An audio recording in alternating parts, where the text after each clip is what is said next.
السلام علیکم ورحمۃ اللہ وبرکاتہ۔ اللہم صلی علی سیدنا محمد وعلی آل سیدنا محمد وبارک وسلم بعدد کل شیء معلوم لک۔ عزیزان گرامی، آج یہ میرا ویڈیو پیغام تھوڑا سا ہٹ کر ہے۔ سوال یہ ہے کہ کیا قربانی واجب ہے یا مستحب ہے، اور قربانی یعنی عید الاضحیٰ کی نماز سے پہلے ہو جائے یا بعد میں؟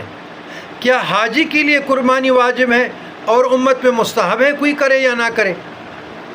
الجواب، عزیزان گرامی، آپ لوگ سوشل میڈیا کے عادی ہو گئے۔